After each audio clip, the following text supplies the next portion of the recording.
bienvenidos a todas y todos. Les animamos a encender sus cámaras. Queremos saber si hoy tienen puesto un saco o si tienen el ventilador encendido porque hace mucho calor. Queremos saber cómo está la temperatura en Perú, El Salvador, Honduras, Chile, Argentina, Colombia. En verdad es una alegría encontrarnos una vez más el día de hoy. Em, También gracias a todos los que han estado enviando sus grabaciones, sus podcasts, acompañando y compartiendo un poco de las actividades que están observando, sus discernimientos personales, comunitarios y también el sueño que tienen con las buenas prácticas a realizar. Para el día de hoy vamos a estar viendo una temática muy importante que es sobre la libertad religiosa y también A las cómo 7:30 termino. comunidad y nuestro corazón abierto a aprender unos de otros. Entonces, bueno, en el proceso de hoy queremos compartir con ustedes un pequeño fragmento de la Biblia que se encuentra en Éxodo 3 del 1 al 5. Y para ello voy a invitar a uno de ustedes a que encienda su micrófono y lea. Entonces, eso va a ser de manera muy voluntaria porque voy a nombrar a la persona para que nos ayude a hacerlo. Pueden encender sus cámaras de nuevo para verlos, por favor. Eh, mm, mm, mm, mm. Bueno, voy a pedirle ayuda a María Alejandra Quiroga. Te ganaste este momento. Me gané la rifa sin comprarla, dicen aquí en Colombia. Literalmente. Claro que ¿Desde sí. dónde estás conectada, María Alejandra? País, Colombia, municipio Garagoa, Boyacá. Uy, ¿y Garelago ahorita está caliente o está haciendo frío? Bastante caliente. Bastante bipolar, Qué diría yo. chévere. Bueno, Vani, ¿tú me puedes ayudar compartiendo pantalla o lo hago directamente? ¿Lo hago? Lo hago yo. Sí, ahí, un segundito.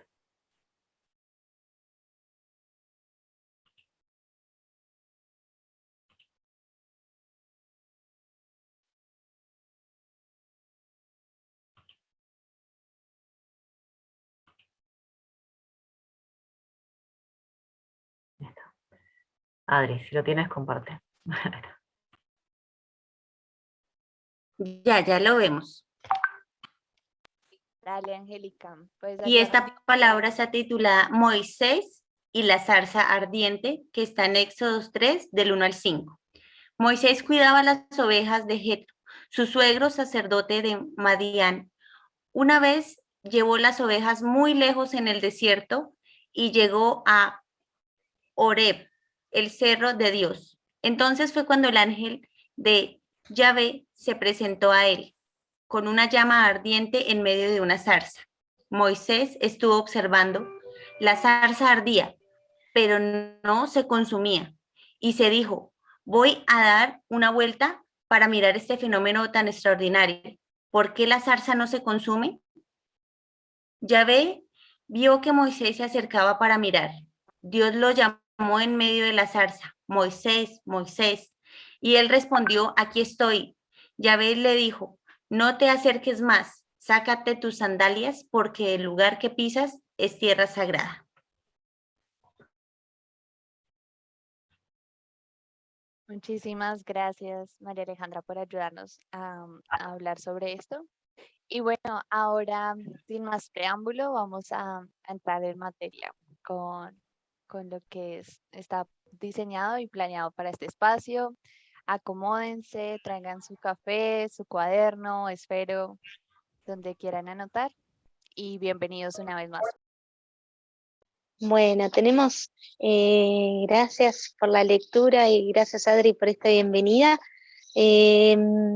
Entonces vamos a empezar con una primera, para introducirnos en la temática de hoy, que ya el texto de la tienda de oración nos está preparando a disponernos casi en puntas de pie para poder acercarnos a la tierra sagrada que queremos conocer, que queremos descubrir ante la presencia también de Dios, ¿no? Y disponernos también a la apertura del espíritu para poder dejarnos sorprender también, ¿no? Y poder invitarnos a que Él se manifieste entre nosotros.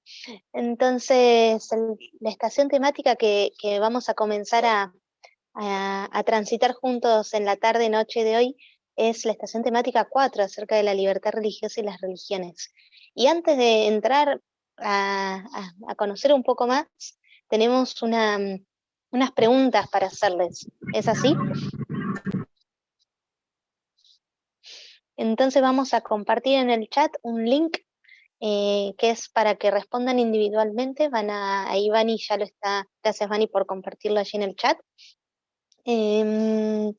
Y bueno, vamos a dar unos minutitos para que ustedes puedan responder y luego vamos retomando y continuando con las actividades del día de hoy. No tienen que detenerse mucho en las respuestas, los alentamos a responder así casi intuitivamente. La primera noción o la primera reacción que les viene es como la respuesta más espontánea y natural que les suscita la pregunta, ¿no? La propuesta, digamos, a continuación es continuar con una dinámica en grupos, ya introduciéndonos en la temática totalmente de libertad religiosa. Les vamos a presentar un caso de estudio, un hecho cotidiano. Ahí Vani nos va a compartir el link al documento del Drive en el chat. La idea es que en los grupos lo puedan leer detenidamente, analizar las distintas situaciones, también orientándose con las preguntas que ahí se acomoden, lo puedan dialogar, debatir, pensar de distintos puntos de vista, de distintos ángulos, de los distintos actores que intervienen, y que lo puedan ir respondiendo en el Padlet, que también se va a compartir en el chat. En el Padlet la idea es que cada grupo pueda ir plasmando sus respuestas. También quizá no se encuentre una solución, sino plantear cuáles fueron las cuestiones debatidas, los temas o las cuestiones que se plantearon sin llegar quizá a una solución, ¿no? ¿Cuál es el conflicto en sí que puede surgir más en evidencia? ¿Qué otros conflictos quizá o cuestiones se plantean que no son tan evidentes? Y bueno, ¿cuál es la reflexión respecto del tema que hoy nos convoca, que es la libertad religiosa?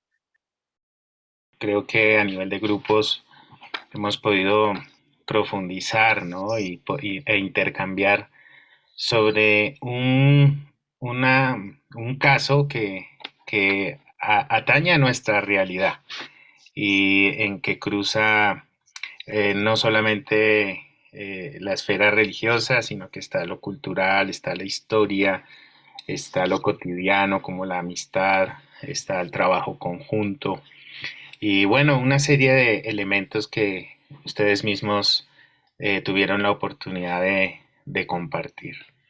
Quisiera que en estos momentos pudiésemos socializar tres consideraciones generales, ¿no?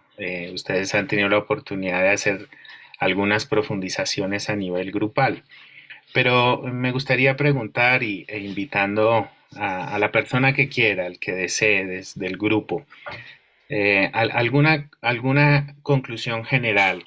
¿Qué le suscita el ejercicio? A qué llama? ¿A qué mueve? ¿Alguna pregunta quedó latente? ¿Hubo algún asunto en particular que se vivió al hablar acerca de alguna pregunta en específico que les gustaría socializar en este momento en plenaria a todos y a todas? Si alguien quiere hacerlo, le pediría habilitar su micrófono, levantar la manito, pedir la palabra y poder compartir por un momento.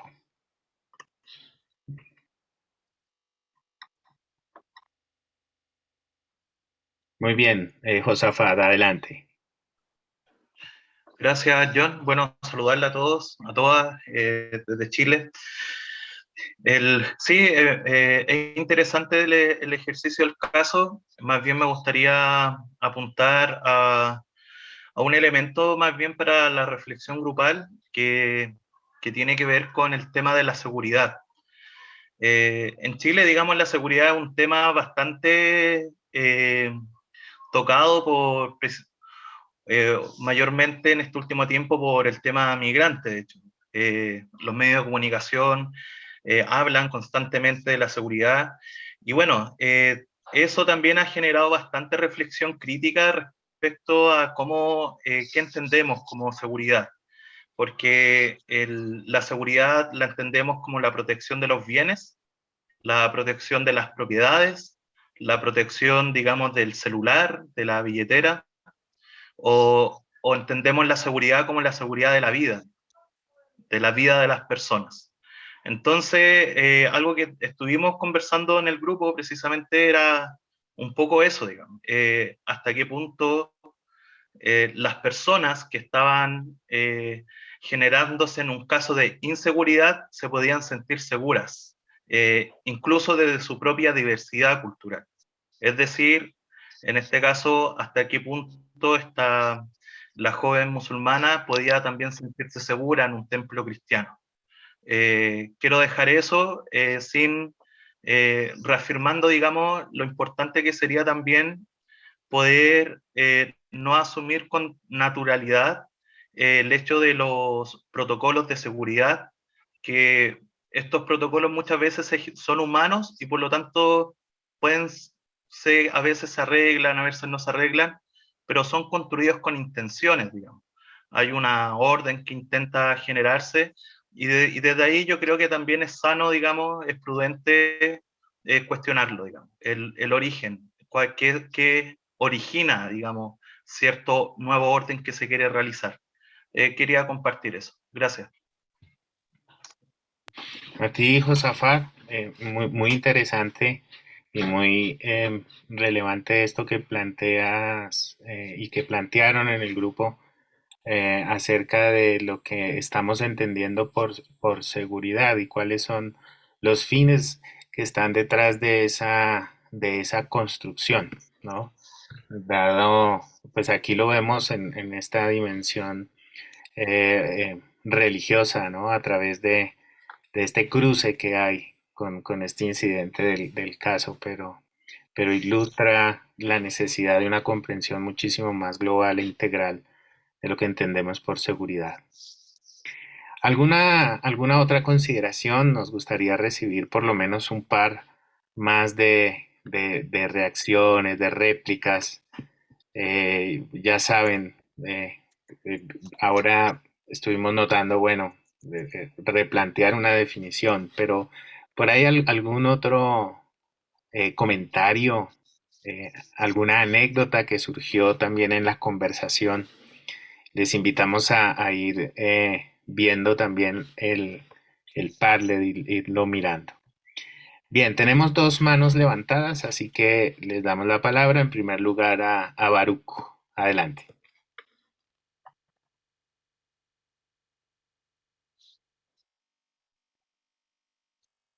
Baruch, si nos estás hablando, aún no has habilitado el micrófono. Sí.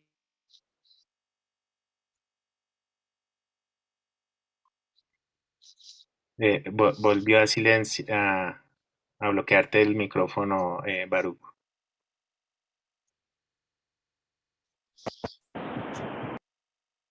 ¿No se me escucha? Ahora sí, intentémoslo. Parece que... Ya. Dale. Vale. Dentro de mi grupo se discutió la cuestión de el derecho justamente que tenían tanto el templo como Nayib de actuar en la manera en la que lo hicieron, y a pesar de que se coincidió en que el templo estaba en su pleno derecho de de llevar a cabo medidas de seguridad y Nayibe de defender su libertad de culto. A mí lo que me pareció es que existía una falta o una indisposición al diálogo, a buscar una solución conjunta frente a la problemática. Me parece que hubo un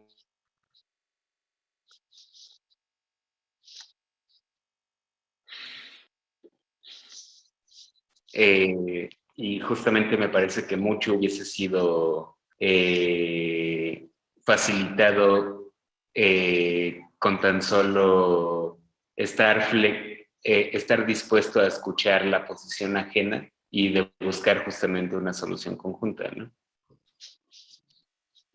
Genial, Baruch, muchísimas gracias por tu participación. Bueno, a través de este cruce, de estos dilemas también que se presentan al evaluar el caso, planteas en representación de tu grupo una disposición al diálogo para poder transarlo. Bien, se animaron. Qué bien. Vamos a hacer lo siguiente. Eh, quisiera poder conceder la oportunidad a las personas que quieren participar, pero sí les pediría lo más brevemente posible. Si pueden poder compartir lo que quieren en un minuto, sería genial. Así que, José Yader, adelante. Listo. Hola, buenas noches a todos. Sí, en mi grupo yo les comentaba acerca de un robo que hubo en la iglesia de mi comunidad, de mi pueblo. Se robaron una pintura de la Virgen del Carmen, una pintura que tenía más de 100 años y que fue justo en el periodo de la pandemia, ¿no? La iglesia siempre estaba abierta para que más de algún feligrés la pudiera visitar, pudiera ir a orar, y en un abrir y cerrar de ojos se robaron la pintura, y a partir de eso la iglesia colocó cámaras de seguridad adentro de ella para resguardar ese como patrimonio cultural. Les comparto el link de una nota breve allí en el chat por si alguien más lo quiere leer. Solamente. Muy bien, José, muchas gracias. Gracias por compartir. Caterín Ponce, tienes la palabra. Sí, para complementar lo que dijo mi anterior compañero, somos de grupo 1. Si bien es cierto, él mencionó sobre el diálogo, pero también pienso que debe haber disposición de ambas personas para tener el conocimiento sobre una prenda o un accesorio que se lleva por parte de su religión, y también tomando otras medidas de seguridad.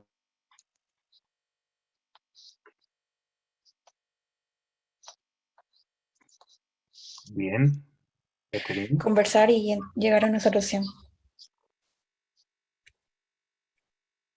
Muy bien, te perdimos unos segundos, no sé si fui yo que me perdí. No, fue mi internet. Ya, ok. Muchas gracias, Caterín. Edelso, adelante. Hola, yo compartí una anécdota, lo voy a resumir, o tratar de resumirlo. En un encuentro de jóvenes interreligioso, estábamos en una cena y pues hubo un pequeño problemita porque había una comunidad de jóvenes hindúes que no comían carne. Cuando se fue a buscar la fuente del problema era que uno, había desconocimiento de qué implicaba la religión para todos. Entonces, ¿a qué llego yo? Que había una predisposición de las partes en el caso que se nos presenta, porque había desconocimiento tanto del lado del celador, del guardia de seguridad, como de esta mujer, que digamos, el hombre cumple, pero le faltó como esa es entrar en el diálogo, quizás por esas predisposiciones culturales, sociales, lo mismo de parte de Nayibe. Muy bien, muchas gracias, Elso. Bueno, anécdotas que ilustran estas situaciones de prejuicios y de, bueno, vivencias también y ciertos riesgos que se corren en las comunidades religiosas.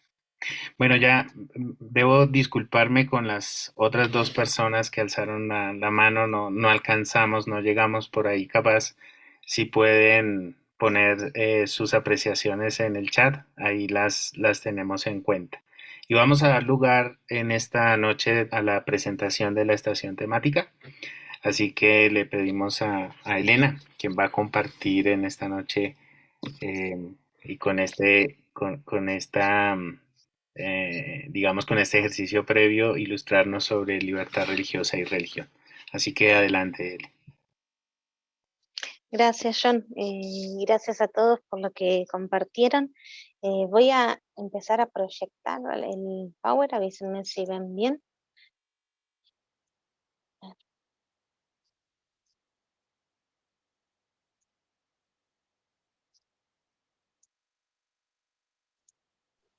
Aún no, señora. Tiene una demora, pero ahí vamos, creo.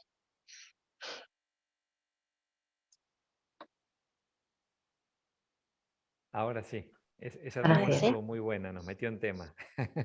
Ahora sí. Muy bien. Voy a ir al principio. Sí, lo puedes ampliar. Sí. Hay como un delay, así que creo que...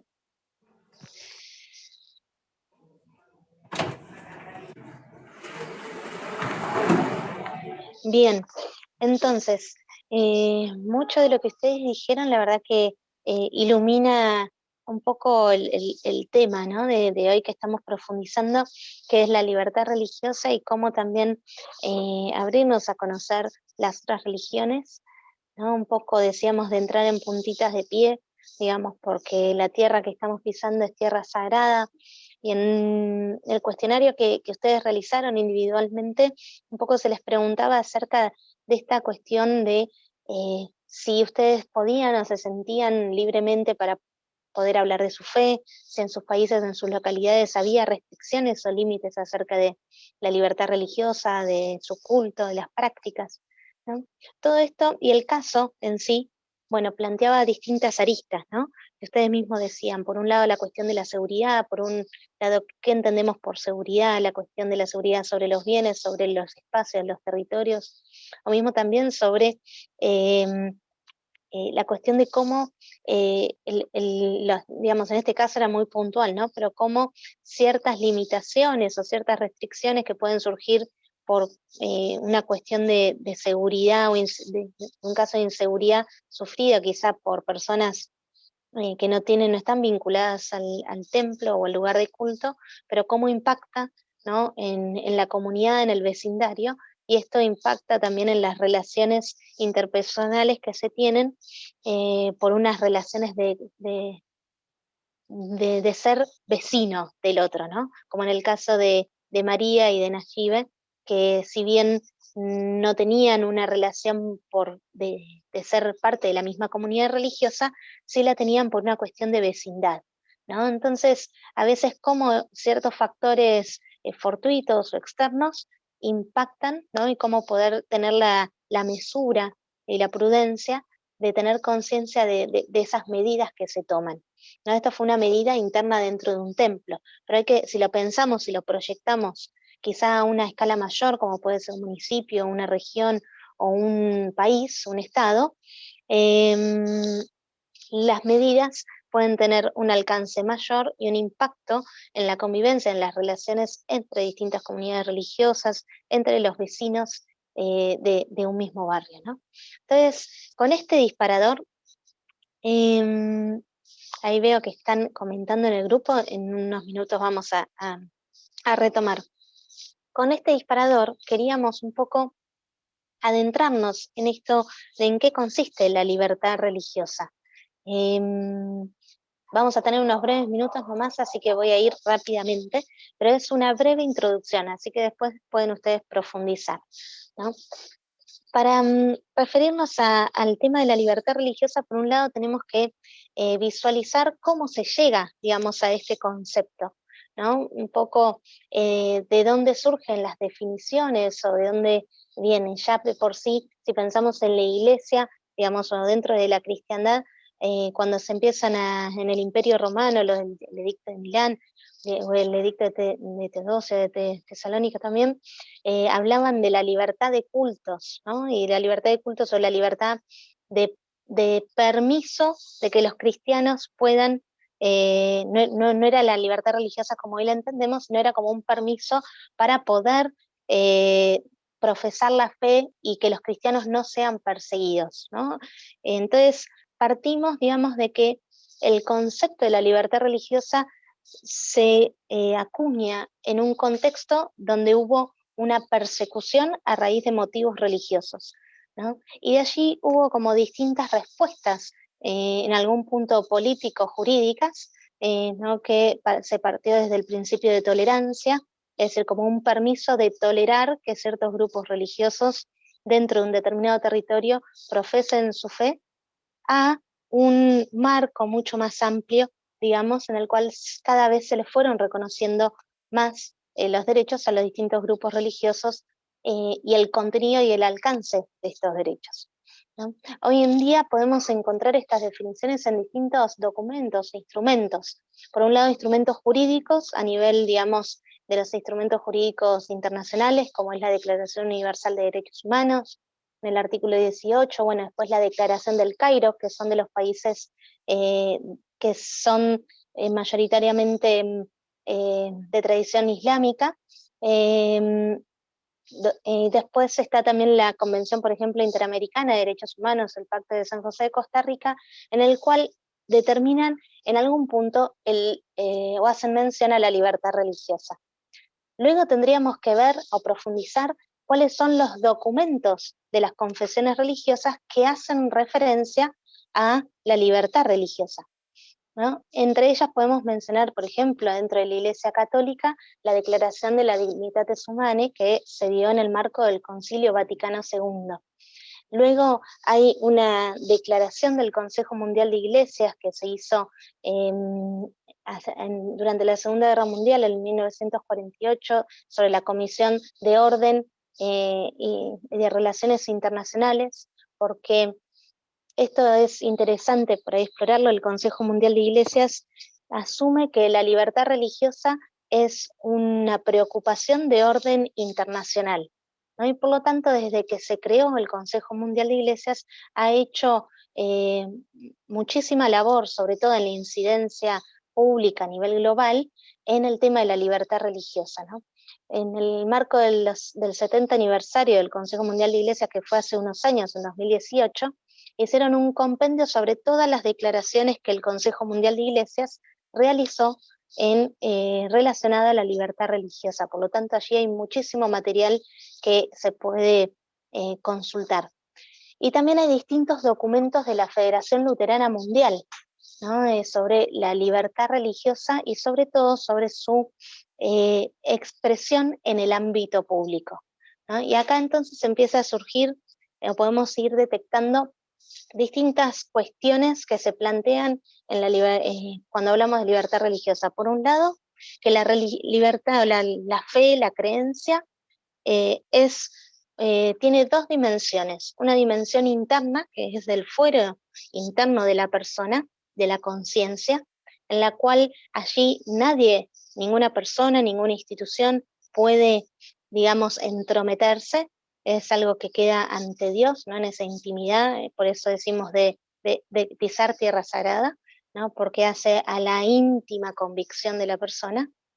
Y después está una dimensión exterior de la libertad religiosa, que es lo que se llama justamente el foro externo, que es la manifestación de esa creencia, de esa fe, en distintos actos de la vida, ¿no? Y sobre todo, o en particular, en lo que hace a algunas manifestaciones esenciales de la fe y la creencia, de la religión, que es el congregarse, el poder rezar, el poder tener un lugar para rezar, ¿no? Como pueden ser los templos o los lugares sagrados, el poder manifestar públicamente la fe, ¿no? Y en este sentido, si pensamos, por ejemplo, en las peregrinaciones, o mismo también en el permiso de evangelizar, ¿no? Es decir, la libertad de poder evangelizar o dar a conocer o anunciar la fe, ¿no? El permiso de tener habilitación de escuelas confesionales, entre otras cosas, ¿no? Entonces, toda esta diferencia entre fuero interno y fuero externo es fundamental, por un lado, para diferenciar de qué estamos hablando cuando hablamos de la libertad religiosa y sobre todo de las limitaciones que puede haber a la libertad religiosa, porque las limitaciones que puede haber por parte del Estado o de otras organizaciones se da en el fuero externo, es decir, en las condiciones de manifestación externa de la creencia y de la fe. Ahora bien, hay que ver si esas limitaciones que se van a dar son racionales y son fundamentadas o son arbitrarias, ¿no? Por parte, en algunos casos, de los estados. Por eso, aquí se plantean distintos temas. Por un lado, acá disculpen si voy muy técnico en la expresión, digamos, o en los términos, pero bueno, cuando hablamos, por un lado, de libertad religiosa, hablamos de un paradigma que los estados asumen, de tradición, de historia, ¿no? De sus propias instituciones jurídicas, de un paradigma de derecho constitucional en la relación entre el Estado y la religión. Por otro lado, tenemos que ver cuál es también el elemento sociológico, ¿no? De un determinado pueblo, un determinado Estado, en el cual también si hay relaciones, digamos, históricas de grupos religiosos, porque hay una mayoría o una minoría religiosa dentro de ese territorio, cómo se han dado las dinámicas relacionales, ¿no? Entonces allí puede haber también esta cuestión del respeto a las minorías o qué implica el respeto a las minorías, ¿no? Acá yo estoy partiendo como de abrir distintos temas que se plantea al momento de la libertad religiosa. Entonces, por un lado, la relación Estado-religión. Por otro lado, la dimensión sociológica, ¿no? Cómo se configura la población de un grupo en términos religiosos. Hay una religión mayoritaria, hay minoritaria, hay un pluralismo religioso, se reconoce ese pluralismo. Y después hay otros puntos que no vamos a ir en profundidad hoy, es ya la libertad religiosa como una política del Estado y como una política exterior de los Estados, ¿no? Esto ya también tiene que ver un poco con una cuestión de seguridad también nacional e internacional. ¿No? ¿Puede la libertad religiosa entra en conflicto con la seguridad nacional o no? Entonces, que se han planteado casos como muchos de ustedes mencionaban, ¿no? Ahora, si quisiéramos abordar o afirmar un concepto de libertad religiosa, podemos partir que las distintas declaraciones, sean instrumentos jurídicos, internacionales, nacionales, constitucionales, como también los documentos de las tradiciones de fe, afirman que la libertad religiosa es un derecho humano, ¿no? Y esto ha sido un reconocimiento que se ha dado en diferentes instrumentos, ¿no? Y por lo tanto, en los sistemas democráticos contemporáneos se ha transformado como en una condición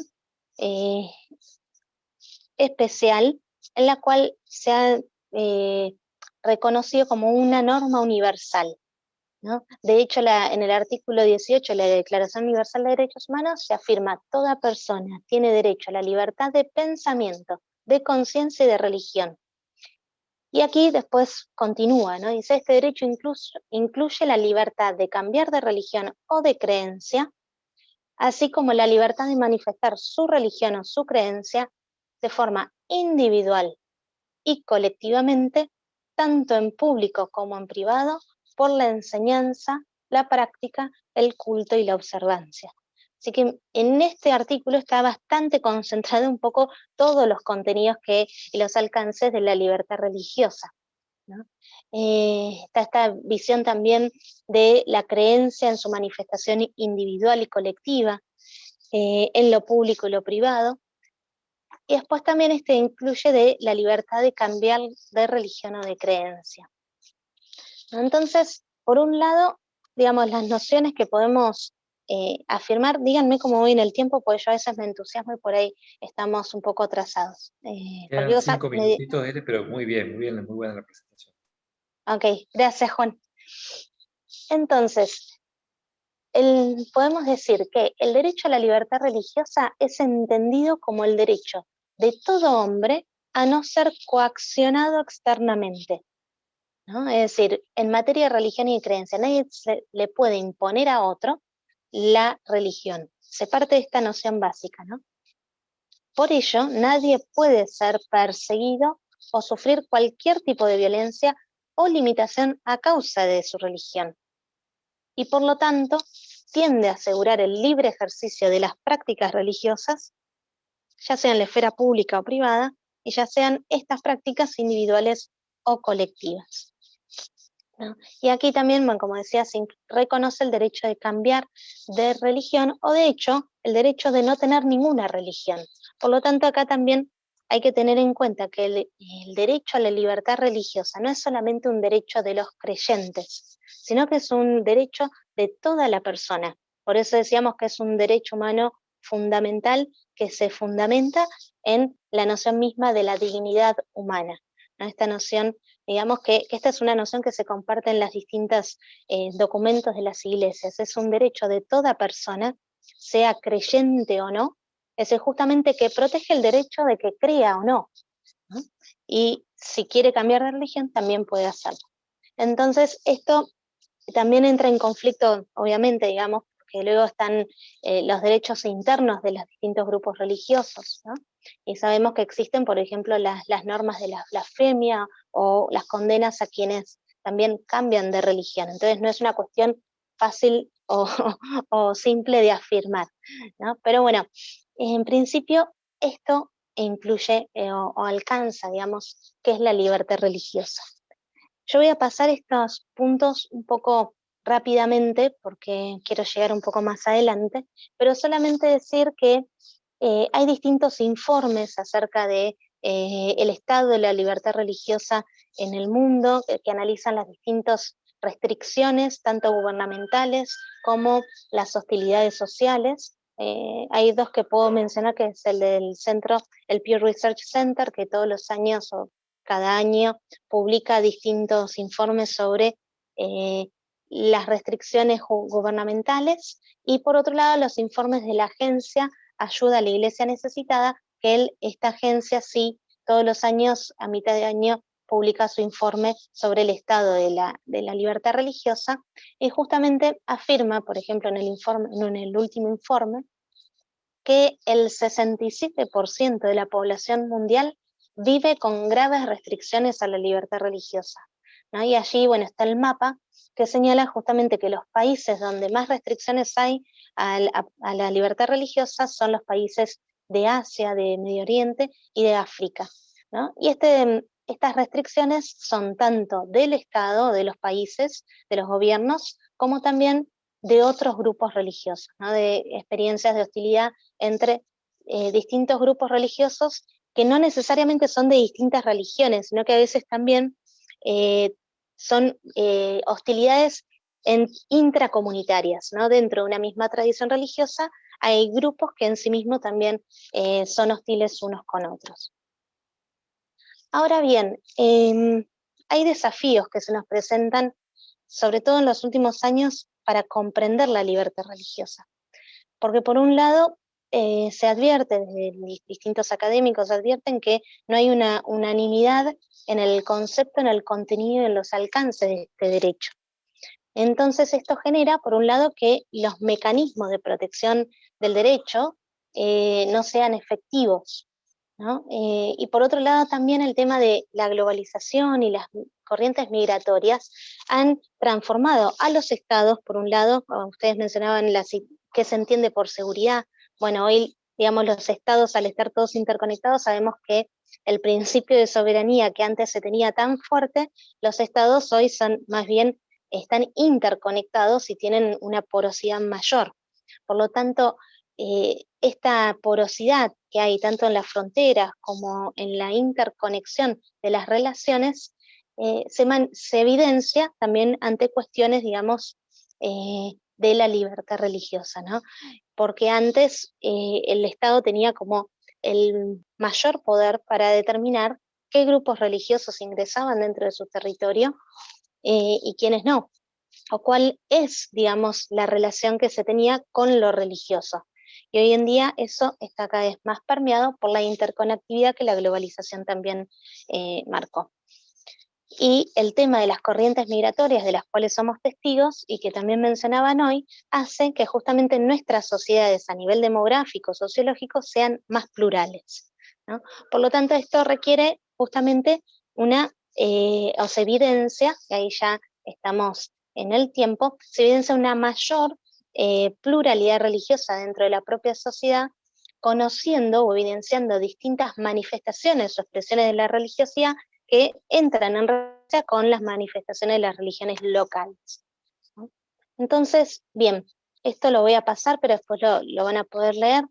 Otra de las dificultades son la distinción, digamos, en los alcances de la comprensión de la libertad religiosa entre los países occidentales, o llamados occidentales y no occidentales, ¿no? Sobre todo en esta dimensión comunitaria, y por otro lado los países occidentales, entendiendo por ellos a los países de cierta tradición liberal, en el cual el derecho a la libertad religiosa tiene un énfasis en que es una libertad eminentemente individual, ¿no? Entonces allí entra en conflicto con esta dimensión más colectiva, o más de la dimensión cultural también que hay acerca de la libertad religiosa. Bien, paso y solo hago la mención. En 1981 también como instrumento jurídico se hizo la Declaración sobre Eliminación de todas las formas de intolerancia y discriminación basada en la religión y creencia. Es otro instrumento que continuó, digamos, y se basa en el artículo 18 de la Declaración Universal del Hombre, Universal de Derechos Humanos, y llegamos, digamos, a lo que es la Declaración de la Dignitatis Humanae y del Consejo Mundial de Iglesias, en el cual se afirman, digamos, en uno y otro documento, también la Comisión, digamos, Teológica ha hecho una actualización en 2019, si no me equivoco, retomando la Dignitatis Humanae, también luego de, digamos, durante el pontificado de Francisco, una nueva comprensión y actualización de la libertad religiosa en el mundo de hoy. Y básicamente, digamos, se afirma que, y con esto concluyo, la libertad religiosa se funda en la dignidad humana como un derecho humano, es un marco imprescindible, un marco legal, que no solamente implica la tolerancia, digamos, dentro de una sociedad plural, sino que, y surge este nuevo concepto, un poco también tomado del Papa Francisco, de la convivialidad, el arte de convivir, ¿no? Es decir, cómo la libertad religiosa puede ser un instrumento jurídico, político, para pasar de una mera tolerancia o permiso de permanecer, digamos, a ser un instrumento para construir el arte de convivir, como creando condiciones para generar el encuentro, ¿no? Por eso también esto de las medidas o de las políticas que se puedan adoptar generan condiciones para el encuentro, o al contrario, hacen que María y Naive se desencuentren y se genere una tensión, ¿no? Esta conciencia. Y tanto el profesor italiano Ferrari como también Fabio Petito hablan de cómo la libertad religiosa puede ser un instrumento para aprender el arte de vivir juntos en diversidad. Y por lo tanto, la libertad religiosa se puede relacionar también con el principio de pluralidad, ¿no? Del pluralismo, tanto dentro de una sociedad democrática como el pluralismo al interno de las propias comunidades religiosas. Y bueno, y con esto ya me detengo. Gracias. No sé si hay comentarios o preguntas. Ahí voy a leer el chat.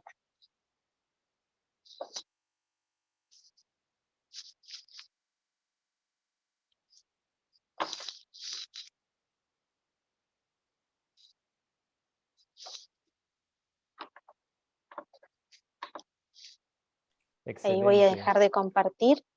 No, excelente, cortito, un minuto nomás gracias, Elena, porque la verdad que, digo, ¿cómo me impacta la dificultad que mencionaba Elena de algunos teóricos sobre, bueno, qué es esto de la libertad religiosa en el mundo de hoy? ¿Cómo le cuesta a los estados tipificar, bueno, esta permeabilidad que decía Elena de los estados, ¿no?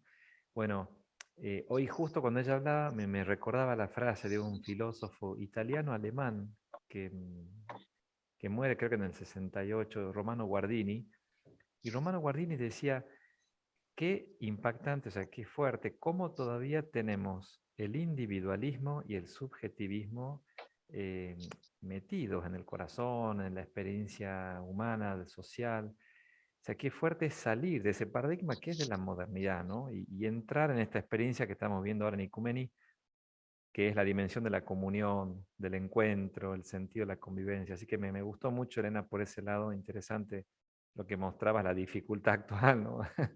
Y cuánto camino para hacer. Gracias. Algo que vi mientras respondían hoy el cuestionario al inicio, no sé si se llega, ahí veo que ya la mayoría fue contestando. Algo que me llamó la atención en la respuesta, que quizás después se pueden compartir, es esta pregunta: ¿en qué ámbito sientes que no puedes hablar acerca de tu fe? ¿No? Y muchos, en la mayoría, decían el trabajo, ¿no?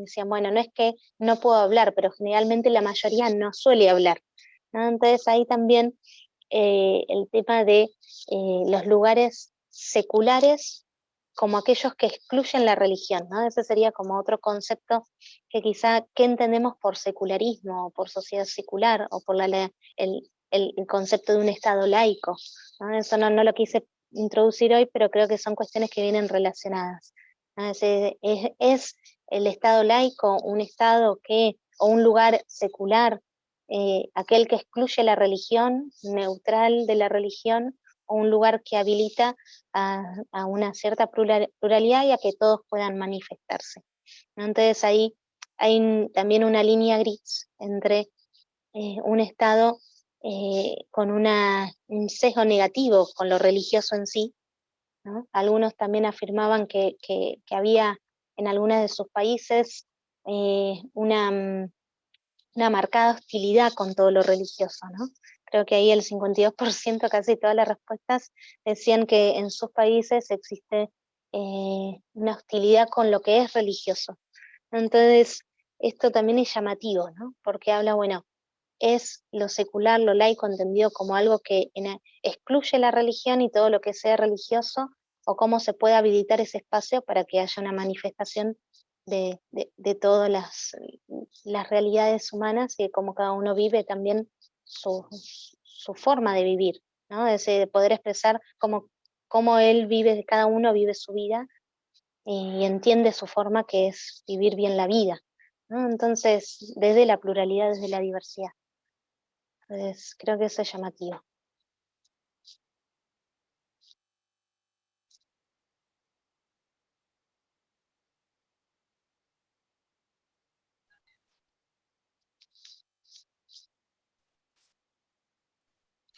Hola, sí, cortito. Es muy interesante, Elena, porque sería también, quiero animar a la conversación, porque la discusión del Estado laico es algo muy vigente. Digamos, por ejemplo, acá en Chile estuvimos hace muy poco en el proceso constituyente, y creo que cuando fue la discusión nos pilló a muchos muy poco preparados en esa discusión. Y, y creo que es interesante porque los datos que hay de Estado laico, al menos generacionalmente hablando, son como de personas mucho más mayores, o personas que ya no están, digamos, que escribieron, que pensaron y que se enfrentaron en un contexto de la discusión de Estado laico muy en relación, por ejemplo, en confrontación con la Iglesia Católica, propiamente tal. Y yo creo que hoy en día estamos en otro escenario, digamos, un escenario global en donde, como estoy percibiendo un poco, en donde la diversidad religiosa compartimos también algunos intereses de vida, digamos, y creo que por ahí sería bastante interesante escucharnos. A mí me gustaría mucho escuchar a otras personas de otros países cómo están pensando esa situación respecto a sus contextos. Y agradecerte también, Elena, por tu presentación, sin duda.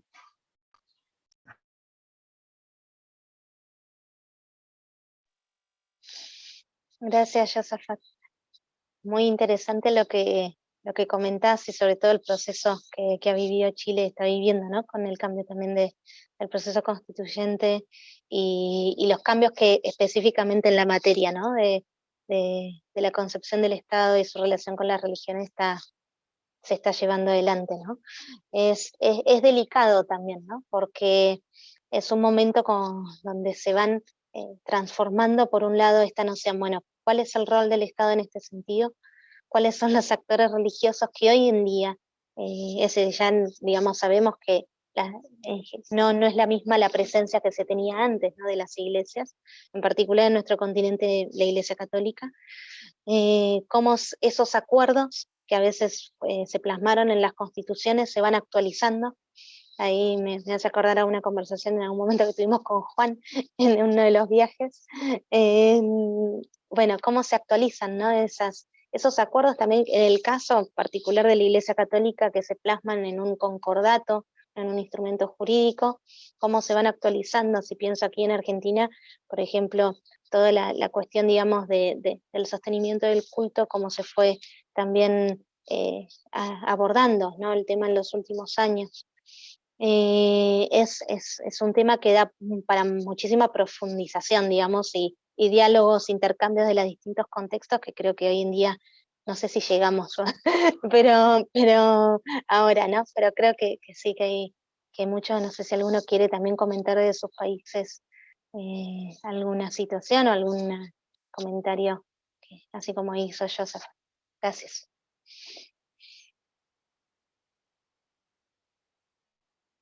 José Yader y Adriana tienen la mano levantada. José Yader, adelante.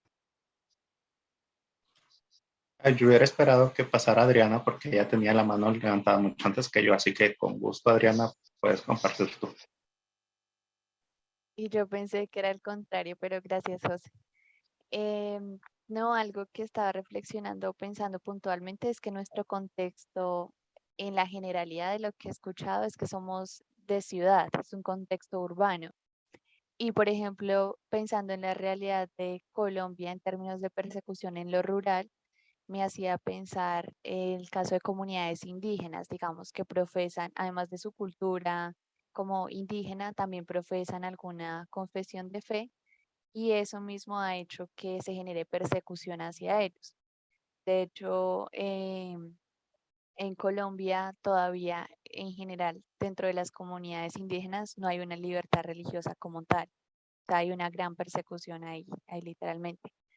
Y por otro lado, también pensaba en muchos de, no sé, líderes religiosos, curas, también personas, pastores, que se ubican en sectores rurales nuevamente, y ellos realmente han vivido también mucho el tema del conflicto armado que se relaciona con su fe. Entonces, a veces, no sé si hay como una estadística relacionada más con eso, como no es una categoría de persecución, que la gente a veces no lo ve como una persecución religiosa, pero en la práctica sí, porque es resultado de defensa de principios y valores de sus comunidades de fe.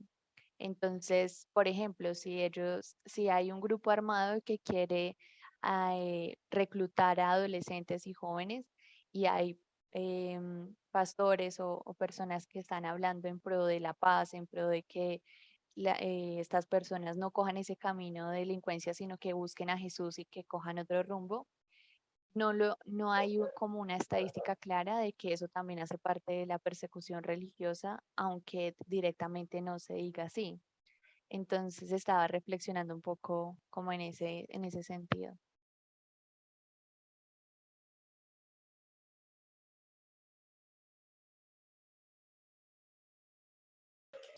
Bueno,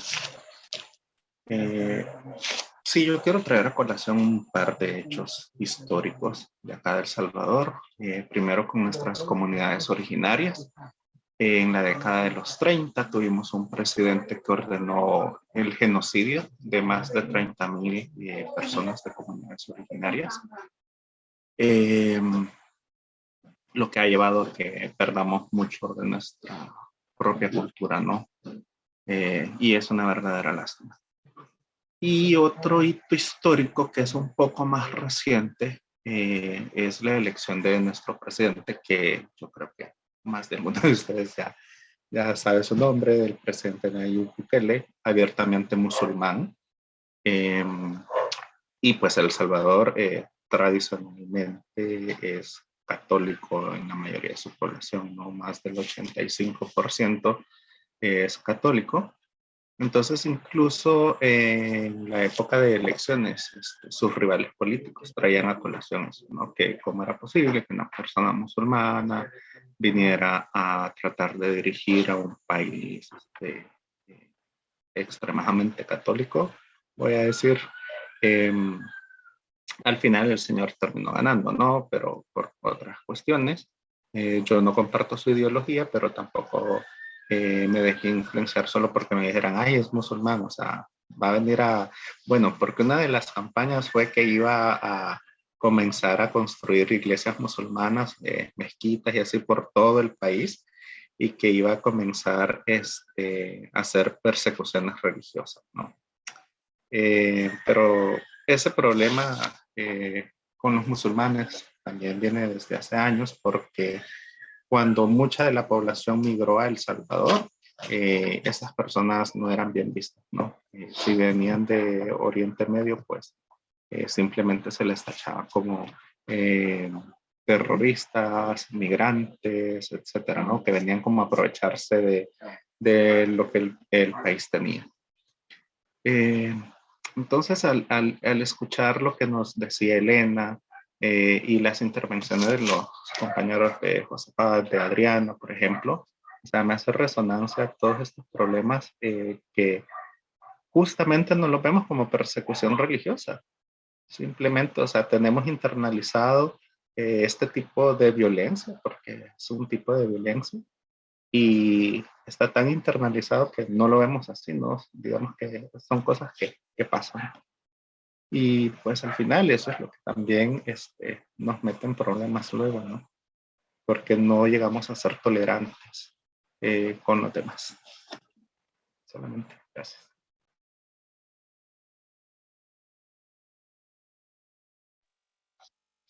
Gracias, José, y gracias, Adri. Ahí veo que Lorena tiene la mano levantada.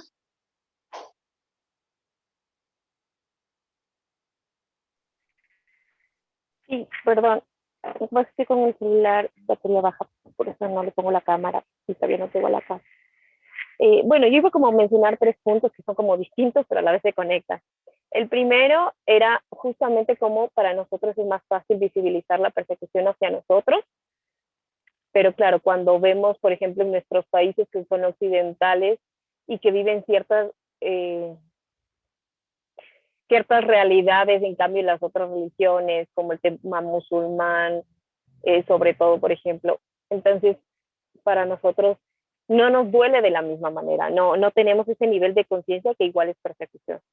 Por otro lado, iba a decir, en cambio, el otro nivel de persecución que algún rato escuché en una predica que me pareció espectacular, son, por ejemplo, la persecución que se vive en países europeos. Entonces, por un lado, ¿qué tipo de persecución? En el que tú no puedes exponer tu fe, tus principios, porque enseguida eres tratado como homofóbico, como, no sé, bueno, y todas las características que lanzan frente al quien expone por cuestiones de fe ciertas posturas que llevan. Entonces, es esa persecución que se vive en otros países y que cada vez se va ampliando, porque pensamos que, por ejemplo, en Europa es un país de libertad de expresión, de libertad religiosa, y un montón de cosas que cada uno vive como tiene. Pero aún en América Latina, cómo se va haciendo cada vez más visible eso también, esa realidad en la que viven con un temor de expresar por el qué dirán y porque ya no puedo hacer en las calles, porque en cambio atento contra la libertad de expresión del otro, porque estoy imponiendo mis posturas, porque en cambio predicar en el parque es prohibido, porque no tiene sentido, porque atento contra la libertad del otro que no quiere escuchar, por ejemplo. Entonces, esa es la otra. Y ahí me surge la idea entre la división de un Estado donde está la libertad religiosa y la que hablábamos de la religiosidad y el Estado, la división, pero muchas veces se toma un Estado laico como un Estado en el que no se puede proclamar nada. Entonces, eso quería como hablar bien.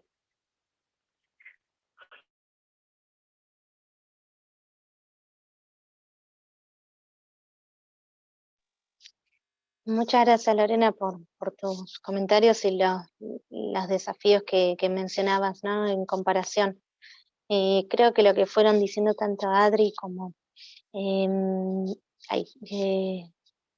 Joseph, ¿era? Perdón, José y Lorena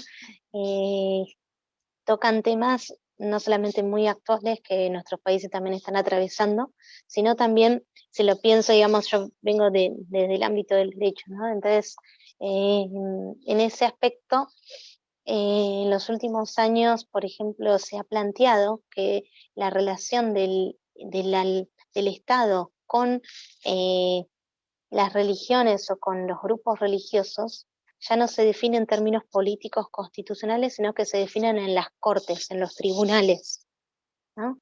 Entonces hay muchos fallos judiciales, porque hubo muchos casos judiciales que se plantearon, en los cuales, por ejemplo, no sé si pienso en Francia, el tema del uso del hijab, ¿no? Del velo en las escuelas públicas o en el espacio público. Hay muchos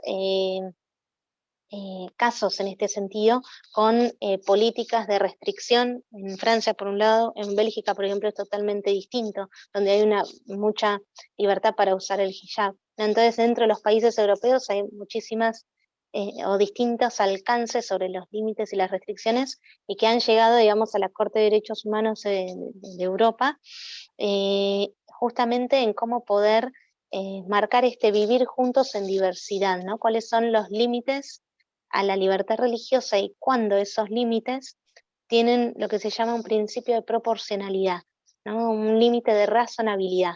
Es en sí todo derecho siempre es, digamos, uno tiene el pleno derecho, digamos, para ejercerlo, pero también hay un límite, ¿no? Es decir, todo derecho tiene una obligación, pero también un límite, y debe ser reglamentado, regulado su ejercicio.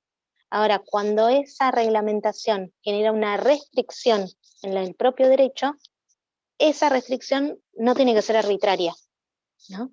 Entonces, para que sea válida la restricción, tiene que estar bien fundamentado, por un lado, por el Estado o por el órgano, digamos, de gobierno que lo declara, ¿no? Entonces, ¿cómo se fundamenta?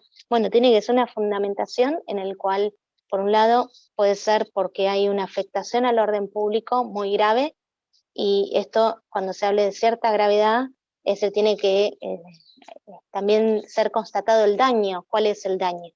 ¿No? Si pensamos en los últimos años de la pandemia, ¿no? Sobre todo al inicio de la pandemia, que hablaban de que en un templo, cuando se estaba propagando el virus, se habían juntado un montón de personas en Indonesia y en una congregación, digamos, en una oración, y claro, el virus se esparce por todos lados.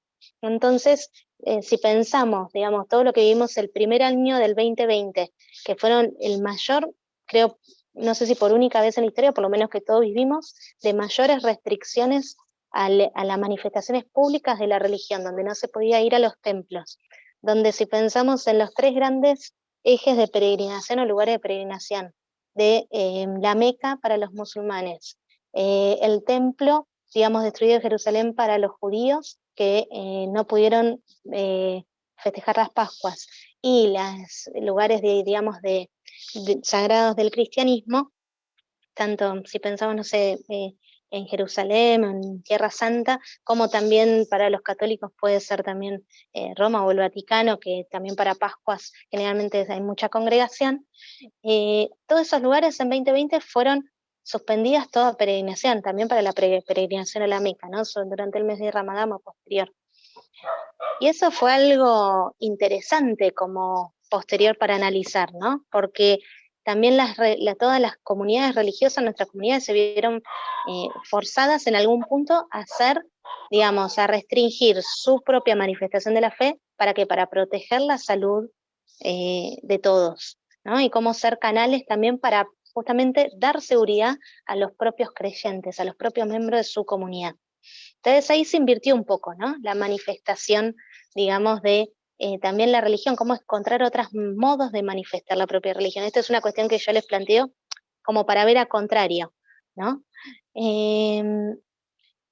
Pero creo que eso también nos pone como otro análisis, ¿no? Otro eje de análisis cuando restringimos, por ejemplo, por orden público, ¿no? Es decir, en este sentido porque había una gravedad de la salud. Después hay que ver también qué medidas fueron efectivas o no y con cuánta severidad fueron las medidas y si esa severidad no fue hasta un punto en exceso, ¿no? Y ahí está también digamos, una cuestión de prudencia, ¿no? Que a veces se hace, digamos, el análisis posteriormente. Pero creo que hay muchas cosas todavía ahí para analizar y profundizar. ¿No? Pero esto de que las restricciones a la libertad humana, la libertad religiosa como derecho humano, siempre tienen que ser razonadas en un sentido proporcionales y tienen que estar debidamente fundadas, ¿no? Y esto, si no, se cae en una arbitrariedad por parte de los órganos estatales que generan una discrecionalidad de poder, ¿no? Esto por un lado. Y después lo otro, ahí veo que están a full con los mensajes, perdón que no logro llegar a ver. Me parece interesante este comentario en que hacía Adri y creo que John también en el chat, de cómo se categoriza, ¿no? la persecución religiosa, ¿no? ¿Qué actos se pueden categorizar o entran dentro de lo que es la persecución? Sobre todo cuando son cuestiones que entran o se entrelazan con, por ejemplo, un proceso de paz, ¿no? O, digamos, también los mensajes, digamos, de los religiosos o de los líderes en función, digamos, en defensa de la vida o de la paz desde un mensaje, digamos, de protección hacia sus mismos miembros, ¿no? Es muy interesante y creo que no hay todavía conciencia en ese sentido de categorizar la persecución religiosa en ese sentido, ¿no? En ese aspecto del mensaje profético también, ¿no? De los líderes religiosos. A ver, estoy leyendo, acá Kelly decía, ¿cuál es el límite entonces para la evangelización? Es una muy buena pregunta, ¿no? Ahí entre, bueno, hasta dónde es evangelizar para dar anuncio, hasta dónde también entra el límite de imponer una religión y forzar la conversión, ¿no? Siempre esto es, también por las experiencias históricas que conocemos, ha sido una tensión, ¿no? Ahí entre la evangelización, el dar el anuncio, o el enseñar también acerca de la religión o la propia tradición de fe, y por otro lado, ¿dónde está el límite entre el imponer la propia religión, ¿no? De las distintas, también el Islam, por ejemplo, tiene un principio que es que la religión no se impone, ¿no? Entonces, que coincide un poco también con lo que veníamos diciendo, no hay coacción en la religión. No sé si me estoy extendiendo, pero bueno, creo que hay varios comentarios y ya nos fuimos bastante de hora. En Colombia es en cierto modo indiferente cuando de discriminación religiosa se trata. Bien. Es bastante complicado, dice Alejandra. Marisela dice, el conflicto armado ha dejado mucho de dolor, en el cual hubo persecución religiosa, pues no se podía hablar libremente en defensa de los derechos, como lo vivió Monseñor Romero y lo que hoy vivimos. Aún se viven secuelas de todo lo vivido. Hay situaciones que han marcado a nuestra nación. Ramiro dice, cuando en Argentina fue el debate por la ley del aborto, la convicción religiosa o de fe de la persona no era considerada a la hora de debatir como un argumento válido. Bien, muchas gracias por todos sus comentarios. Creo que da para mucho más. Una cuestión ahí que se puede profundizar más adelante o en algún momento aparte también, es el tema de la relación de la libertad religiosa. Si decimos que es un derecho humano, ¿cómo entra en relación con los otros derechos humanos también reconocidos, ¿no? Y a veces surge lo que se llama el conflicto de derechos, ¿no? Y en los últimos casos, y pienso en muchos casos que llegaron a tribunales o a mismo a los tribunales regionales o internacionales, han estado dos derechos humanos, dos al menos derechos humanos en conflicto. ¿no? Si pensamos, no sé, el derecho a la libertad religiosa, el derecho al trabajo, el derecho a la educación de los padres respecto de sus hijos, con, por ejemplo, si pensamos en todo lo que son, acá en Argentina se discutía mucho el tema de la ESI, de la educación sexual integral, ¿no? Que era una ley también que se ha impuesto en las escuelas. Entonces ahí se menoscaba el derecho a los padres sobre la educación de los hijos. Bueno, podemos hablar muchísimo, ¿no? De todos estos temas, pero solamente para puntualizar. ¿Qué más?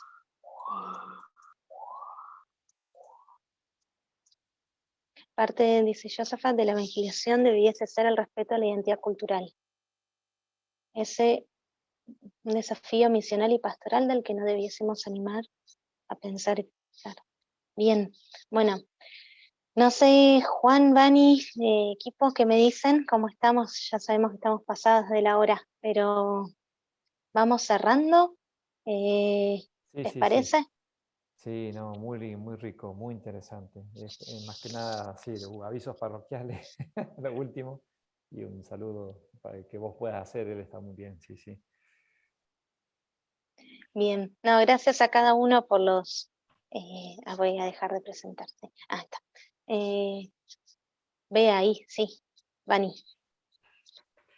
Nada, bueno, queremos compartirles que queda en la plataforma la siguiente actividad, que es para que ustedes indaguen un poquito y nos compartan qué sucede en cada uno de sus países en torno a la libertad religiosa. Entonces van a encontrar un Padlet en donde ahí pueden postear si conocen algún documento o el marco legal que garantice la libertad religiosa en el país de cada uno de ustedes, y debajo de cada columna del país que les corresponde pueden compartirnos esa información que nos parece muy relevante para seguir abordando la temática. En torno a los avances y las cosas pendientes, bueno, saben que extendimos un poquito más el plazo del podcast para que vayan avanzando también esta semana. Y como en esta semana ya no hay muchas tareas pendientes, les pedimos por favor que los que tienen, que están atrasados un poco con las actividades, se pueden ir poniendo al día, ¿sí? Y así vamos avanzando y estamos todos parejitos para llegar al final. Cualquier cosa, saben que escriben por la plataforma, le contesto yo, también están los tutores para acompañarlos como siempre, pero no duden en consultarlos porque la idea es acompañarlos en cada uno de los procesos. Gracias.